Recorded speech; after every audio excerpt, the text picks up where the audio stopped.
Ο μύθος πάντως είναι η μία όψη του νομίσματος, η άλλη είναι η ιστορία. Μύθος και ιστορία μαζί μας κάνουν την αλήθεια. Και αφού σώθηκαν μια σειρά από έργα μοναδικής αξίας, πώς μπορεί να μην τα έκανε κανείς? Ή μπορεί να τα έκανε κάποιος τυχαίος?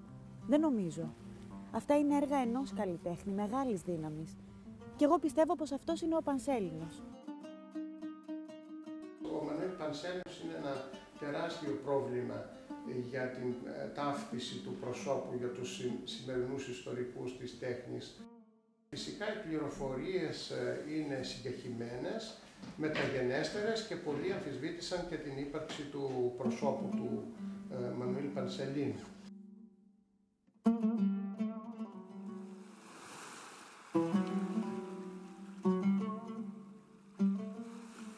Όλα ξεκίνησαν ένα απόγευμα. Τυχαία θα έλεγα. Και να με τώρα, έξω από τον πύργο του Προσφορείου. Τον μεγαλύτερο πύργο που σώζεται στην Ουρανούπολη. Την πόλη που είναι κτισμένη στα σύνορα του ανθρώπινου με το θείο. Παρέλαβα το διαμονητήριο και να με καθοδόν για το Άγιο Όρος. Όχι πως με νοιάζει η σωτηρία της ψυχής μου, μα περισσότερο για την ικανοποίηση. Ένα επίμονο ενδιαφέρον να μάθω όσα περισσότερα μπορώ για τον Πανσέλινο και τον Θεοφάνη. Να δω με τα μάτια μου τα δημιουργήματα του Πανσέλινου στο Πρωτάτο και του Θεοφάνη στη Μεγίστη Λαύρα.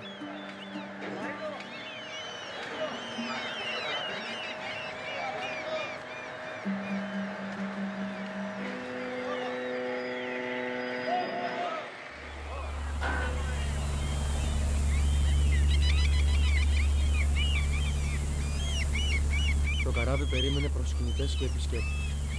Μόνον άνδρες. Άβατο το όρο για γυναίκες.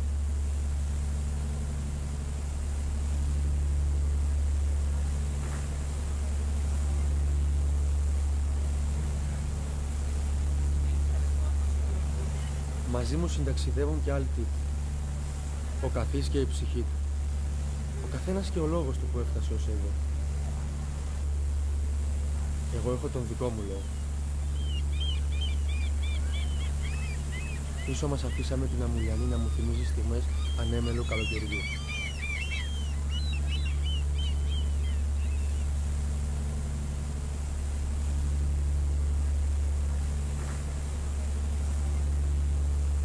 Μισή ώρα που φύγαμε και φάνηκε ο πρώτος Αρσανάς. Ένα λιμανάκι με μικρές αποθήκες του μοναστηριού.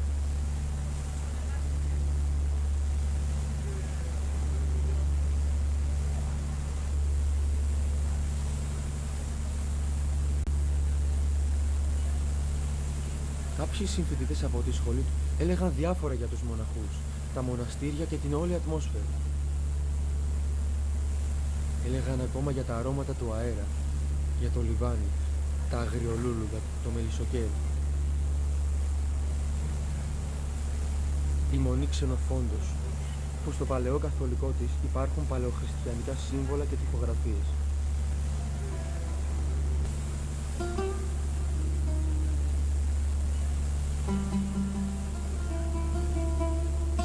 Τα εγκατελειμμένα πολυόροφα κτίρια εντυπωσιάζουν. Μάρτυρες σιωπηλοί ενός ένδοξου και πλούσιου παρελθόντος. Σε λίγο φτάνουν στην Δάφνη.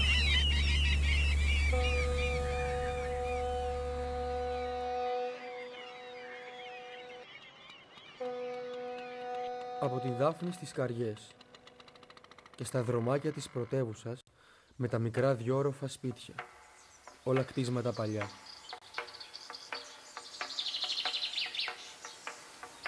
Όλα άρχισαν με τον Διονύση από τα φουρνά. Μα όχι.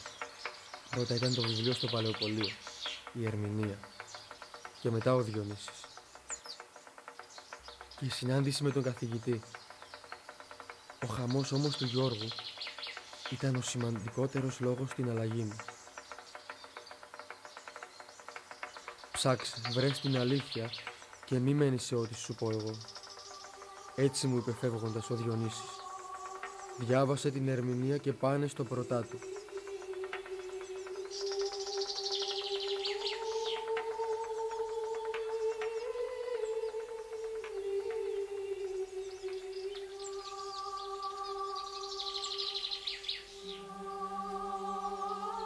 Και να, αυτό θα είναι το κτίριο της ιερής κοινότητας και αυτό δίπλα πρέπει να είναι το πρωτάτο. Ανυπομονησία με διακατέχει να μπω στη Βασιλική. Εδώ ζει ο Πανσέλινος, νυν και αή. Όλα όπως μου τα είπαν.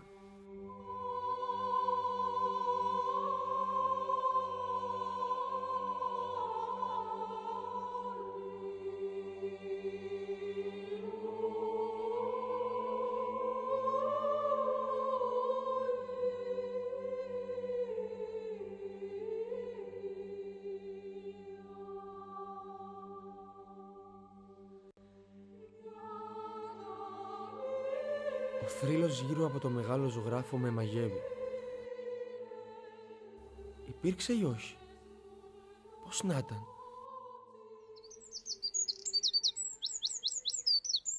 Πού τον θάψανε? Γιατί δεν αγίασε? Ποιος τον δίδαξε? Από πού έλαβε τα πρώτα ερεθίσματα? Πότε πήγε στο Όρος? Υπάρχουν τοιχογραφίες σε άλλους ναούς, σε άλλες μονές εκτός από το πρωτάτο?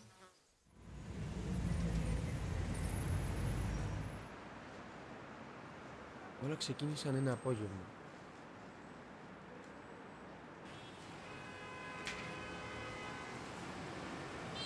Γεια σου κύριε Κώστα. Ναι, καλώς με φιλαράκο μου. Τι κάνεις? Καλά. Πώς πάει? Πώς θα πάει? Έτσι και έτσι. Πότε φιλιά, πότε μήνα που λένε.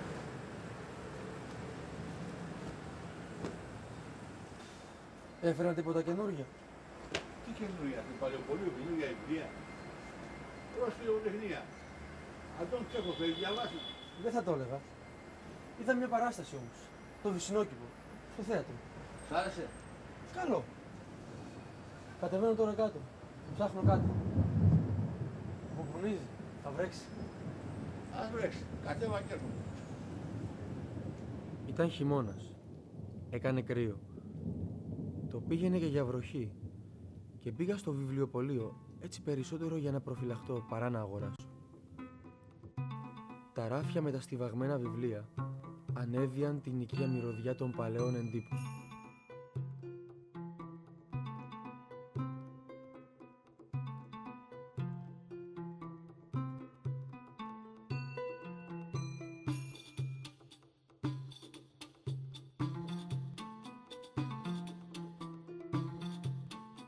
Βιβλία τίτλοι, αρχαίοι συγγραφείς, κλασικοί, παλαιοί και νεότεροι, ποιητές, μυθιστορήματα.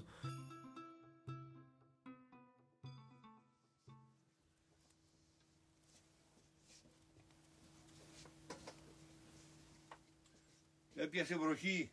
Τι είπες? Τίποτα, κάνει τη δουλειά σου.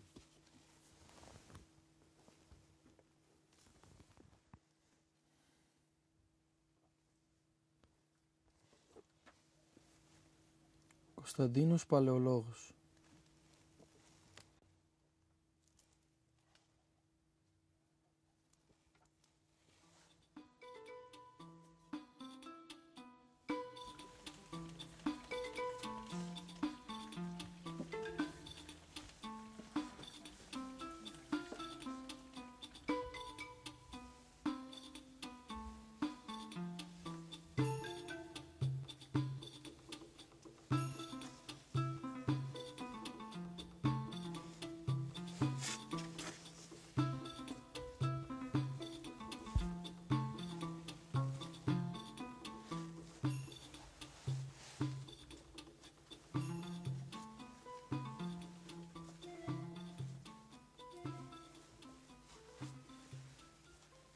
Στο πάγκο με τα βιβλία στάθηκα έτσι χωρίς λόγο.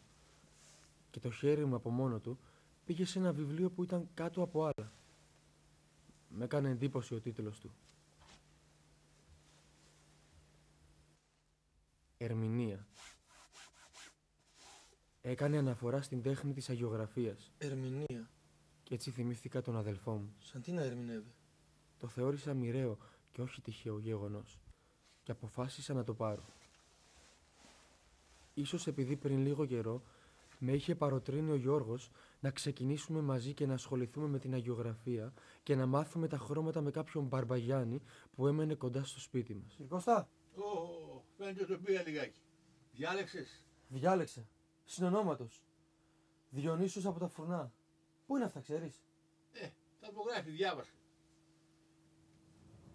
Ο καιρός χαλάει. Ας φύγω τώρα.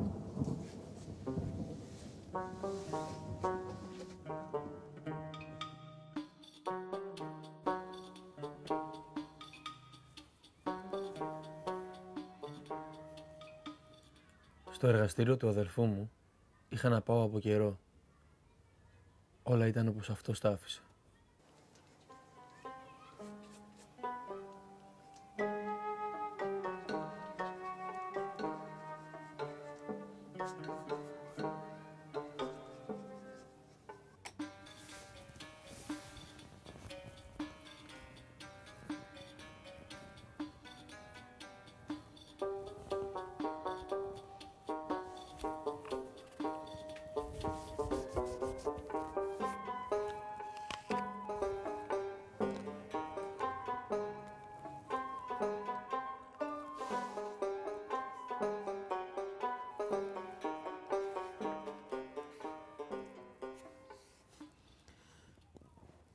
Ερμηνεία της βυζαντινής ζωγραφικής τέχνης του ιερομόναχου Διόνυσου εκ Φουρνών, των αγράφων της Ευρυτανίας, 1670-1744. Να που είναι τα φουρνά, στην Ευρυτανία.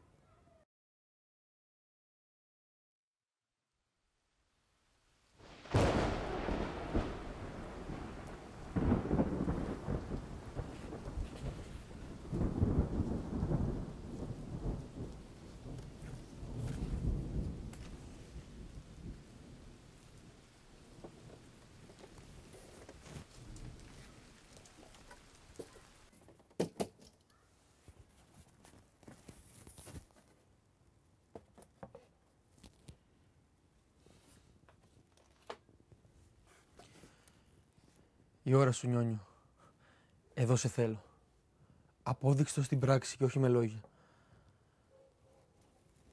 Πινέλα, χρώματα και ξεκίνα. Περίμενε λίγο να δω το βιβλίο.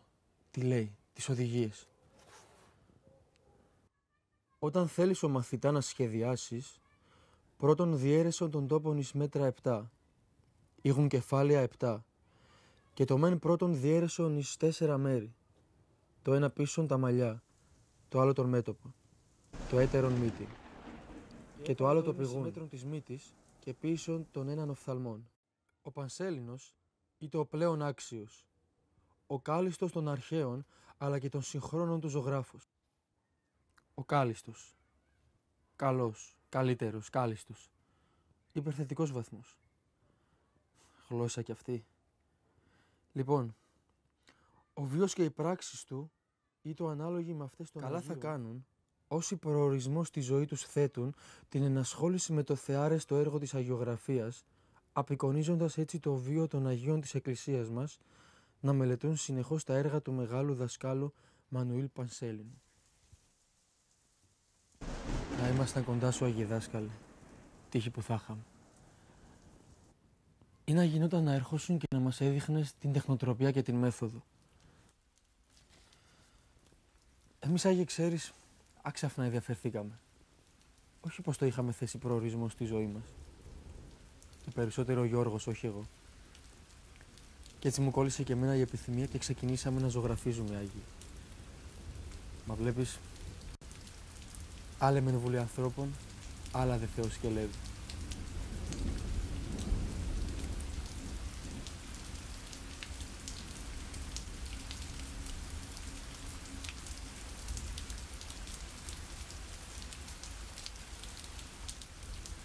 Και φοβούμενος, μη καταδικαστώ κι εγώ ως ο κνηρός, επαρακινήθηκα να πολλαπλασιάσω το εμπιστευθέν μη παρακυρίου του το μικρό τάλαντον.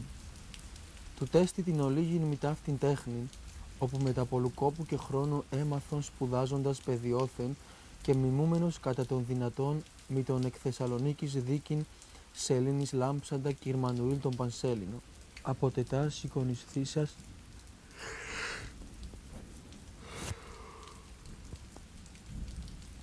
από τετά σηκωνισθήσας παρ' αυτού ιεράς εικόναστε και περικαλείς ναούς εν τον Αγιονύμο όρη του άθου, ώστις και λάμπων τότε.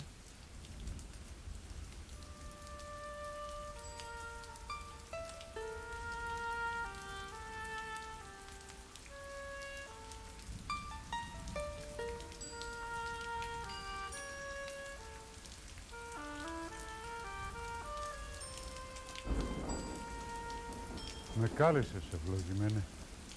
Έτσι δεν είναι?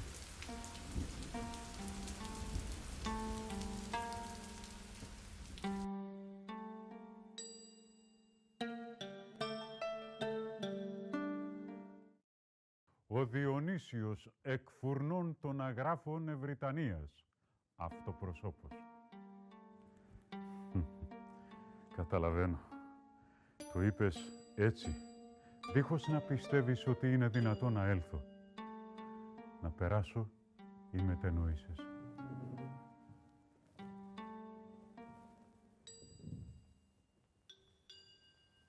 Είσαι έτοιμος, Διονύσιε, ή να μοιηθήσεις τα άδυτα της αγιογραφίας?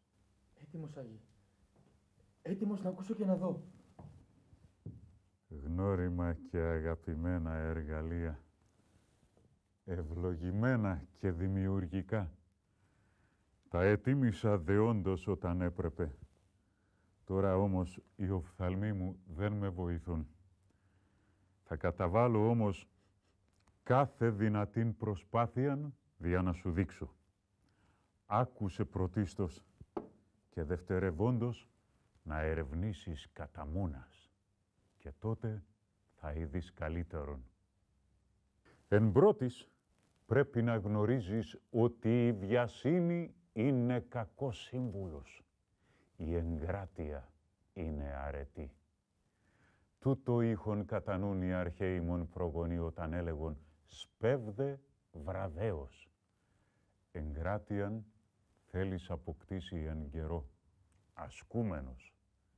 Και τότε θα καταλάβεις ότι η πράξεις είναι η έσχατος και η πλέον ιερά βαθμής της θεωρίας, την οποίαν θεωρίαν επιβάλλεται να γνωρίζεις εις την εντέλειαν. Μάταιον λοιπόν να βιάζεσαι. Ο κυρίαρχος χρόνος και το αθάνατον φως δεν βιάζονται, είναι προαιώνια. Ως εκ τούτου δεν γυράσκουν και δεν έχουν ηλικίαν. Αντιθέτως, όσα περιβάλλουν εγγύς και μακράν ευρισκομένους αστέρας και πλανήτας, άνθρωποι, χρώματα και χρωστήρε, θα υποστούν την αναπότρεπτον φθοράν. Ο χρόνος και το φως είναι άφθαρτα. Δι' αυτό άκουσε με, ώστις βιώνω την αιωνιότητά των. Να χρησιμοποιείς χρωστήρας, στρογγυλούς, μητερούς και μαλακούς, κατασκευασμένους εκτριχώς σαμουρίου. Κατά τη μίξη των χρωμάτων μην τους πιέζεις, διότι θα καταστραφούν. Δώσε προσοχήν εις τα χρώματα, τα οποία είναι κατεξοχήν εκφραστικών και αισθητικών μέσων. Η έλλειψη φωτοσκιάσεων εις τας βυζαντινάς εικόνας έδωσε την διάσταση του πνευματικού βάθους. Η απεικόνιση των μορφών δεν έχει σκιοπλαστικών χαρακτήραν, αλλά μορφοποιητικών. Ο βυζαντινός ζωγράφος δεν προσθέτει εις το έργον του σκότος, αλλά φως, δημιουργεί μετά του φωτός. Δηλαδή, εν αρχή ειν το φως. Ταύτην την αλήθειαν εδιδάχθησαν οι Έλληνες ζωγράφοι των Αγίων εικόνων εκ της αρχαίας παραδόσεως και του φυσικού των περιβάλλοντος. Και τούτο δεν είναι το τυχαίον. Η νήσος Δήλος ή τη σκείται εν μέσω του Αιγαίου πελάγους είναι ο τόπος με την μεγαλύτεραν ηλιοφάνειαν εις όλων των πλανήτην γην. Απόρρια τούτου ήτο η εξοικείωση των Ελλήνων μετά του φωτός. Ο χώρος ο οποίος τους περιβάλλει είναι πλήρης φωτός. Το τοπίον εδώ δεν είναι ανταγωνιστής, αλλά συναγωνιστής του φωτός. Λαμβάνει το φως και δια της διαχύσεως το ενισχύει και το προεκτείνει. Στην χώρα μας δεν υπάρχουν μεγάλα δάση ώστε να απορροφούν τας ακτίνας, ούτε λιβάδια δια να μετριάζουν τας αντανακλάσεις. Ο χώρος ημών είναι πλήρης σκληρών αντικειμένων. Βράχη, άμμος, θάλασσα, πέτρε. Αυτά αντανακλούν και στέλνουν πίσω το φως πολλαπλασιασμένων, τι ούτω τρόπος αυτό συγκρούεται μετά του τοπίου, το τοπίον μετά του εαυτού του, οι σκιές με τας αντανακλάσεις και η ψυχή του ζωγράφου με το ίδιον το δημιούργημά του.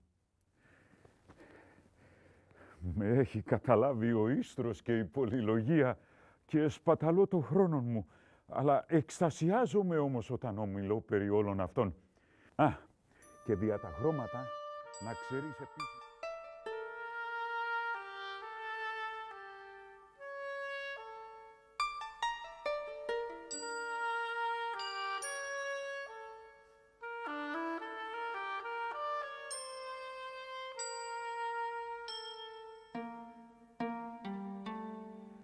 Το ωκεανόν προσέτη προσδίδει γλυκύτηταν και ηρεμίαν. Το πράσινον είναι τρυφερόν, αυρών και ταυτοχρόνως πικρών. Το ερυθρόν είναι όριμον, θερμών και βίαιων.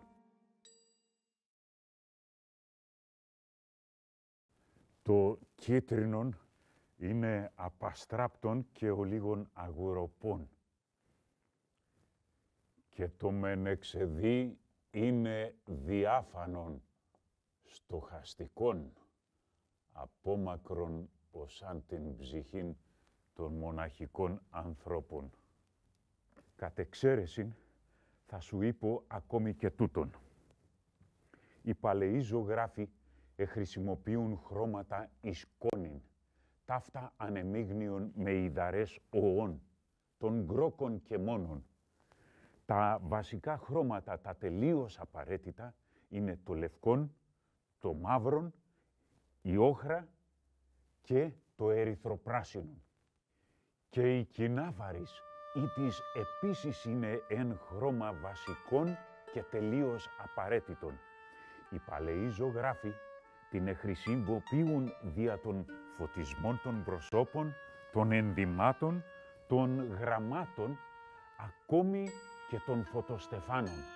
Εάν θελήσεις να μάθεις περισσότερα, να ερευνήσεις ώστε να ανακαλύψεις τις γνώσιν, ρώτησε επαΐοντας και επιστήμονας, αφιέρωσε χρόνον και πολλήν μόχθον, σπούδασε κατά μόνας επί όλων αυτών των πρωτοτύπων και αρχετύπων. Και όταν αισθανθείς τον εαυτόν σου έτοιμον, πορεύσου εις το Άγιον Όρος. Εάν χρειαστείς βοήθειαν μετά την επιστροφήν σου, ζήτησέ την και εγώ θα μεριμνήσω. Να ερευνήσεις, να ανακαλύψεις την γνώση. Ρωτώντας, θα μάθεις.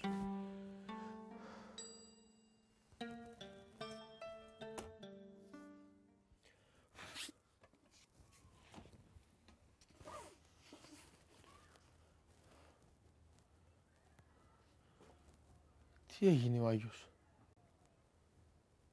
Έφυγε. Όνειρο ήτανε.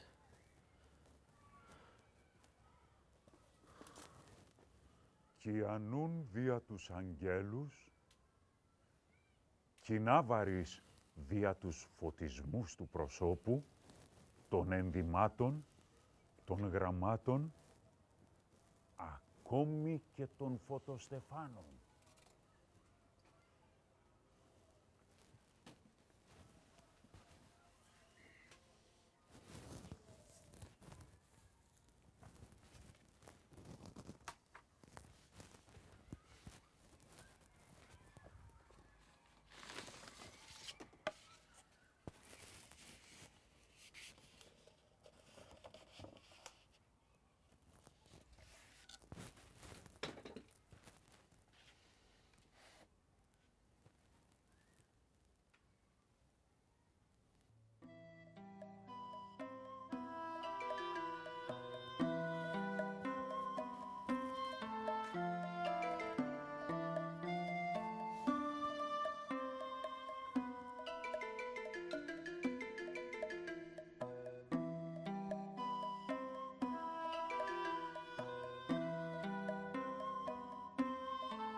Πρέπει να ζωγράφιζα ώρες.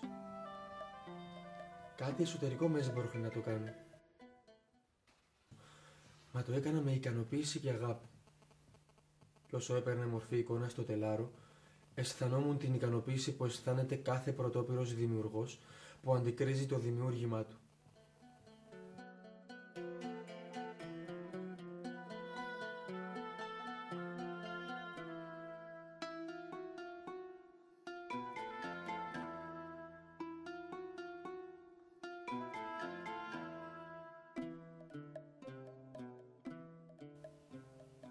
Κατάλαβα πως έπρεπε να διανύσω δρόμο μακρύ για να μπορέσω να ζωγραφίζω ικανοποιητικά. Μου ήρθε ξανά στο νου ο Διόνυσος και οι σύμβουλές του. Ψάξε να βρεις την αλήθεια. Κάνε έρευνα για να μάθεις.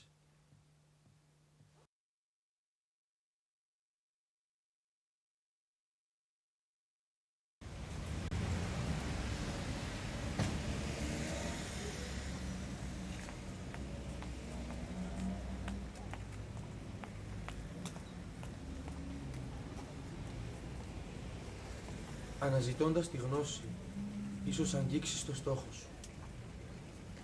Έτσι έκανα και το πρωί τηλεφώνησα τη φίλη μου την Πέννη. Εδώ και καιρό η καλή μου επιδίωκε να με συναντήσει, μα εγώ δεν αισθανόμουν έτοιμος και απέφευγα τη συνάντηση. Μετά το αναπάνδεχο του αδελφού μου, όλο και απομακρυνόμουν από τις παρέες και τις παλιές συνήθειες. Η Πέννη είναι συντηρήτρια αρχαιοτήτων. Σκέφτηκα πως μπορεί να με κατατοπίσει, να μου πει μερικά πράγματα για την αγιογραφία. Ξαφνιάστηκε που της τηλεφώνησα. Ήταν αναμενόμενο. Μα περισσότερο ξαφνιάστηκε όταν της αποκάλυψα τι την ήθελε. Ήταν αποτρεπτική. Μου είπε πως αυτό που πάω να κάνω είναι ξένο προς εμένα. Άλλαξες πάρα πολύ από τότε. Γιατί? Νιόνιο, να σε ρωτήσω κάτι. Το θέλεις πολύ να ασχοληθείς με αυτό? Είσαι βέβαιος, το αποφάσισες? Καλά, γιατί ξαφνιάστηκες τόσο? Όχι, τίποτα. Αλλά ναι, έχω την εντύπωση ότι το κάνεις από αντίδραση. Ότι αυτό είναι το μέσο της φυγής σου. Νιόνιο, γιατί χάθηκες? Γιατί δεν απαντάς στα τηλέφωνα? Θα σου πω. Για πες να ακούσω δικαιολογία. Ακόμα ψάχνομαι. Χάθηκα. Καλά το πες. Γι' αυτό.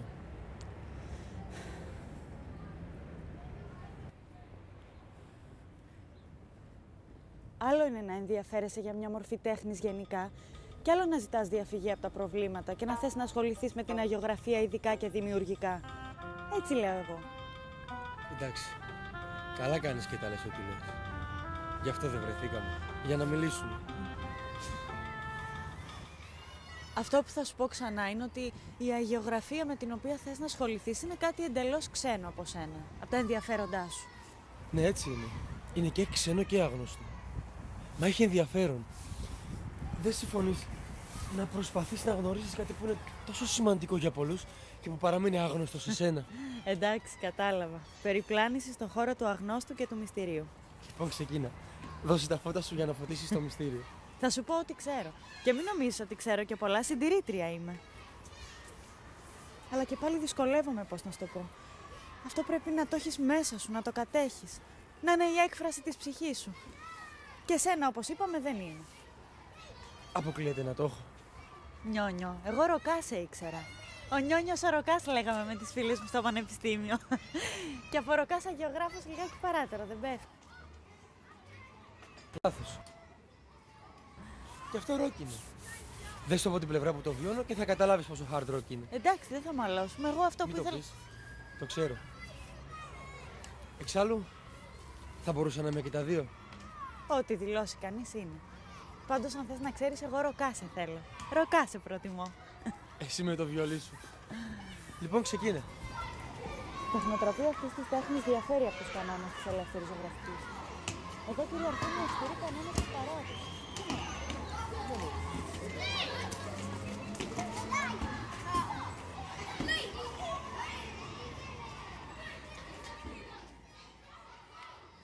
Για αυτά τα άλλα θέλω να μου πεις. Πες μου πρώτα για το πανσέλινο. Όχι, αν δεν μου υποσχεθείς πρώτα ότι θα πάμε κάπου αλλού μετά. Πες ναι και θα σου πω ό,τι θέλεις. Δεκτό. Όπου θες. Άκουσα να λέει για δύο μεγάλους ζωγράφους. Τον Πανσέλινο και τον Θεοφάνη. Πες μου γι' αυτούς. Πράγματι, είναι από τους κορυφαίους και τους πιο αξιόλογους. Ο Πανσέλινος είναι σκοτεινή προσωπικότητα, τυλιγμένος με το μανδύα της σιωπής. Ήταν ένας άνθρωπος που απέφευγε κάθε προβόλιο και δημοσιότητα. Γι' αυτό και καμιά βιογραφία δεν μαρτυρεί το βίο του και την πορεία που είχε στη ζωή και την τέχνη. Underground περίπτωση. Όχι, καθόλου. Απλά ήταν ενοριακός. Ζούσε στα πλαίσια μιας μικρής κοινότητας και μέσα σε αυτά τα στενά όρια διατήρησε την ταπείνωσή του. Ναι. Ζωγράφιζε, μαστόρευε και δίδασκε μακριά από τη δημοσιότητα. Ήταν κάτι Αντιστάρ.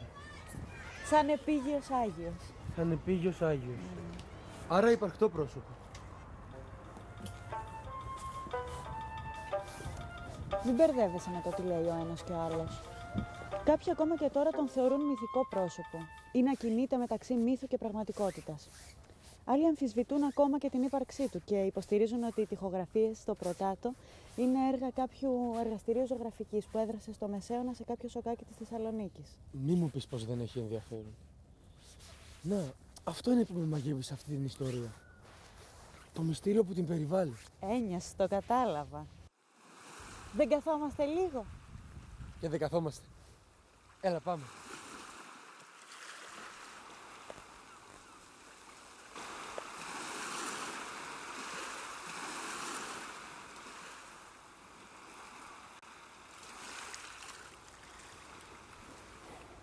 Όταν ήμασταν μικρά μας έφερναν εδώ οι γονείς μας για μπάνιο.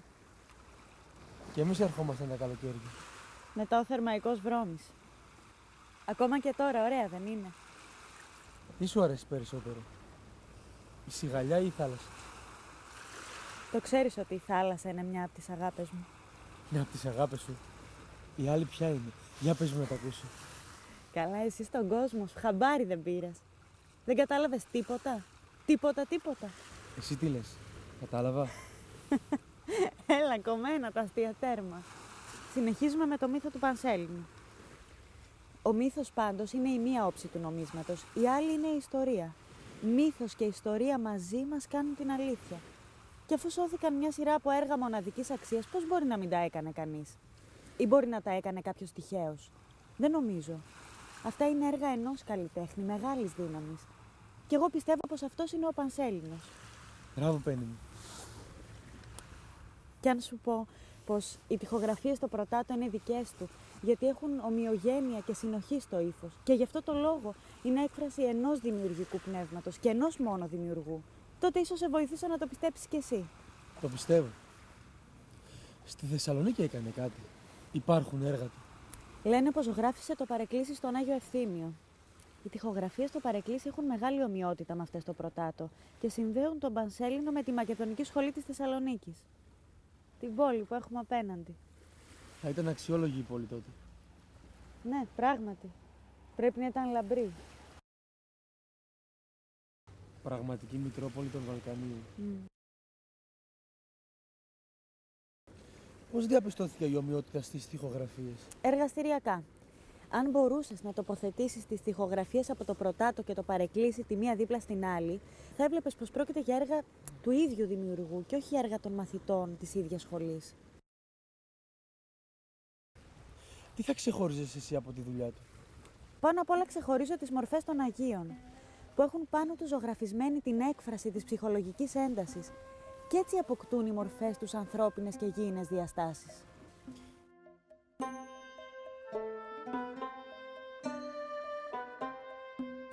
Οι χαρακτήρες της συνθέσης του έχουν ρωμαλαίες φυσιογνωμίες. Εκπέμπουν ένα ανθρώπινο πάθος και σε προσκαλούν με έναν τρόπο μαγικό, μεταφυσικό, να νιώσεις τα συναισθήματα που εκπέμπουν.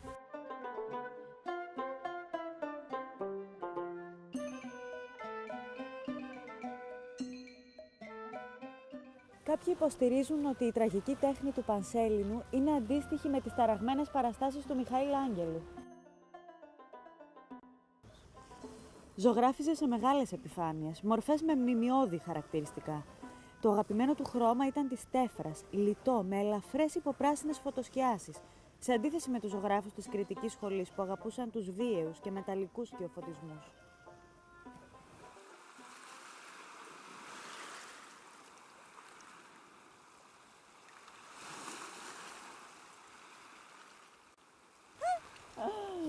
Έλα, Πέννη, σειρά σου. Δώσ' μου μία. Πάρε αυτή. Αυτή κράτατε για σένα. Φέρε μια καλύτερη. Εντάξει, πάρε όποια θες. Να, αυτή. Κοίτα αυτή. Καλή,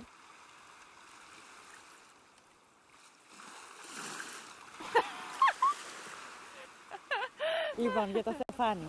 Αυτός ήταν γιος οικογένειας ζωγράφων. Ο πατέρας του ήταν ζωγράφος και αυτός τον έμαθε να ζωγραφίζει. Από το Ηράκλειο πήγε στα Μετέωρα, σαν μοναχός. Εκεί εικονογράφησε ένα μεγαλειώδες έργο. Χρησιμοποιούσε ελάχιστο φως και με αφαιρετικές πινελιές απέδιδε εικόνες που, όπως λένε και οι ειδικοί, υπηρετούν την πίστη.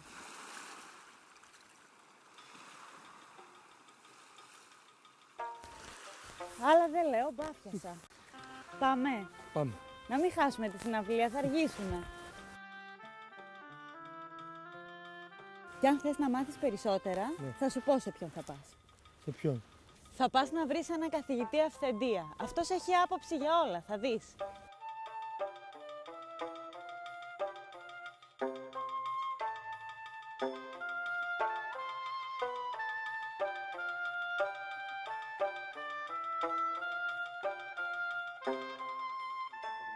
Απέκτησαν δύναμη, οικονομική δύναμη. Έφτιαξαν και τα πρώτα δικά τους νεκροταφεία και σήμερα ξέρουμε ότι η χριστιανική τέχνη, η ζωγραφική, ξεκινάει από αυτά τα νεκροταφεία, τις λεγόμενες κατακόμβες, γιατί τα νεκροταφεία ήταν υπόγεια στη Ρώμη και εκεί σε διάφορα δωμάτια, τα κουμπίκουλα όπως τα λέγαν, προσπαθούσαν στους πλευρικούς τύπους να κάνουν τους τάφους, αλλά ένα τέτοιο δωμάτιο δεν μπορούσαν να το αφήσουν νεκρό ψυχρό όπως ήταν τα σώματα των νεκρών, έπρεπε να το διακοσμήσουν. Έχουμε σε αυτές τις κατακόμβες τα πρώτα υπέροχα δείγματα της ζωγραφικής των χριστιανών. Είναι επηρεασμένη η ζωγραφική των κατακομβών από την ελληνιστική παράδοση. Ένα μεγάλο πρόβλημα για τους βυζαντινολόγους είναι η προέλευση της βυζαντινής τέχνης. Πολλοί υποστηρίζουν ότι είναι η ανατολική η προέλευσή της, άλλοι υποστηρίζουν ότι κατάγεται η βυζαντινή τέχνη από την ελληνιστική τέχνη, διάφορες θεωρίες που έχουν αναπτυχθεί επιστημονικά, αλλά οι ρίζες της είναι οπωσδήποτε στην ελληνιστική παράδοση, όπως οι ρίζες του Βυζαντινού έχουμε χαρακτηρίσει ως εσωτερική ομορφιά. Πώς μπορεί να το καταλάβει κανένας αυτό με ένα απτό παράδειγμα? Ο Παρθενώνας, παραδείγματος χάρη, που είναι το κλασικό πρότυπο, η ομορφιά του είναι εξωτερική. Στο εσωτερικό, ο σηκώς και το ιερό, το εσωτερικό, δεν εντυπωσιάζει. Το εξωτερικό όμως είναι το εντυπωσιακό. Η Αγία Σοφία, το εξωτερικό της, δεν εντυπωσιάζει. Είναι κάπως ογκυρό, είναι η όγκη αρχιτεκτονική, ενώ το εσωτερικό, η εσωτερική ομορφιά της είναι ανυπέρβλητη. Αυτό το ιδανικό έχουν οι Βυζαντινοί, αισθητικό και θρησκευτικό παράλληλα ιδανικό. Φαίνεται ότι στον 11ο αιώνα και στην εποχή των Κομνηνών αναδεικνύουν αυτό το ιδανικό και η τέχνη της εποχής των Κομνηνών χαρακτηρίζεται από ψηλόλιγνα σώματα. Μερικές φορές αυτά τα σώματα εκπέμπουν την εσωτερική τους ομορφιά, έτσι, στα πρόσωπα και στις αποδόσεις, και οι ασχετικές μορφές προβάλλονται πάρα πολύ στην ζωγραφική από τον 11ο αιώνα και στην εποχή των Κομνηνών. Περίφημος όμως ζωγράφος είναι ο Μανουήλ Πανσέλινος, όπως μας τον παραδίδουν οι αγιορητικές παραδόσεις. Ο Μανουήλ Πανσέλινος είναι ένα τεράστιο πρόβλημα για την ταύτιση του προσώπου για τους σημερινούς ιστορικούς της τέχνης και τους βυζαντινολόγους, γιατί στην ουσία μεταφέρεται από ειδήσεις μεταβυζαντινές, κυρίως από τον Διονύσιο τον Εκφουρνά, που έγραψε ένα εγχειρίδιο για την ερμηνεία της βυζαντινής ζωγραφικής τέχνης, και φυσικά οι πληροφορίες είναι συγκεχημένες, μεταγενέστερες, και πολλοί αμφισβήτησαν και την ύπαρξη του προσώπου του Μανουήλ Πανσελίνου.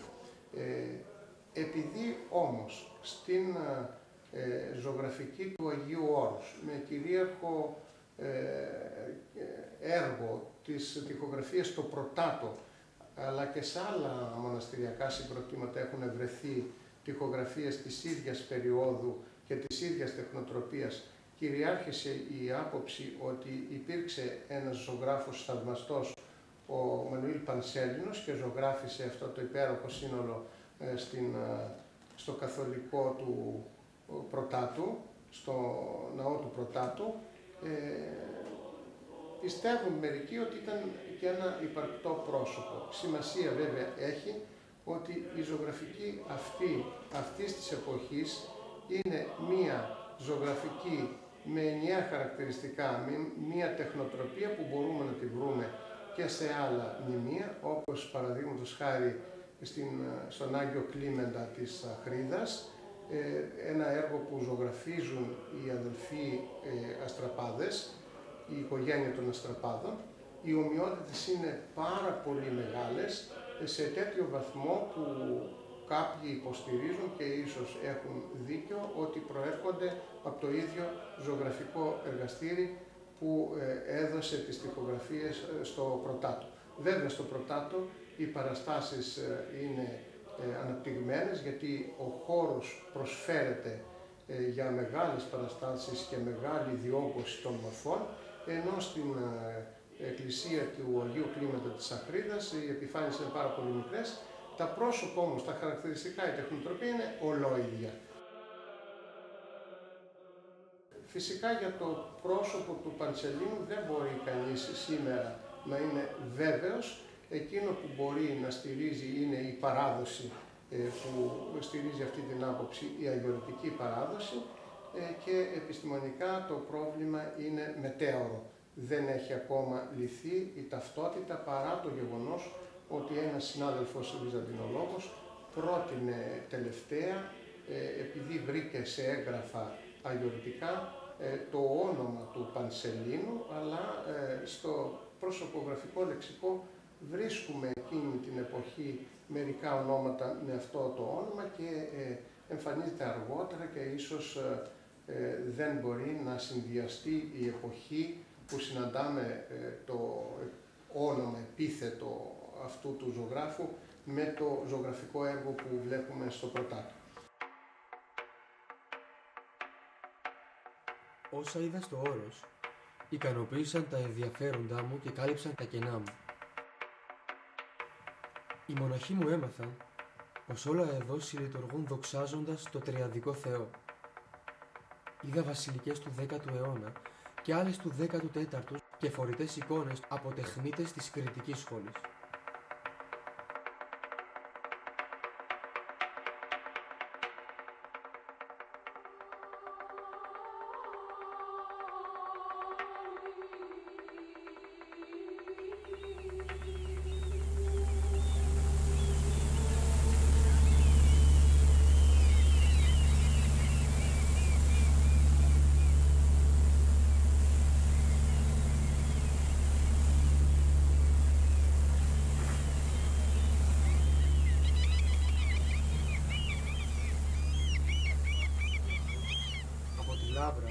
Με το καράβι κάναμε το γύρο του ακροτηρίου.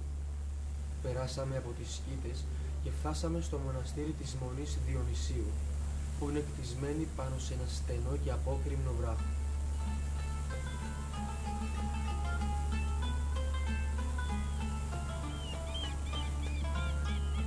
Στον Άθο, η προσευχή είναι ασταμάτητη. Όπου και να βρεθείς, αισθάνεσαι την ανάγκη να προσευχηθείς.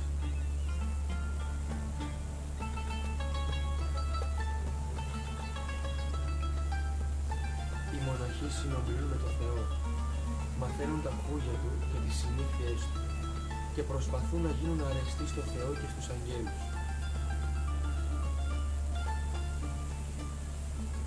Το οδηπορικό μου τελειώνει.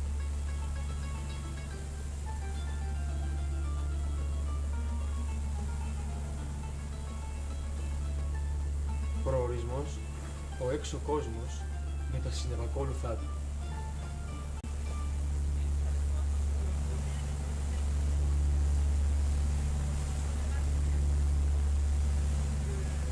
Κάτι μου λέει πως θα ξανάρθω, πως το ταξίδι μου δεν τελείωσε εδώ.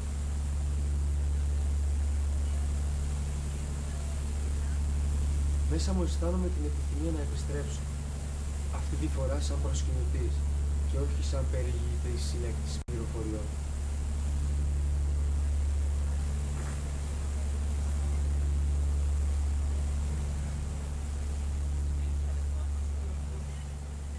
Ίσως και κάπου να συναντήσω τη Θεία Χάρη, σε ατραπούς πνευματικούς, σε χώρους απροσδιόριστους και έτσι αξιωθώ να αγιογραφήσω.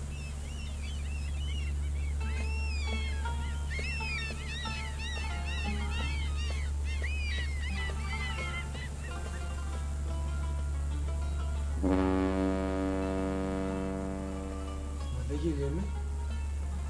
Αυτή και δεν είναι η Τέμη.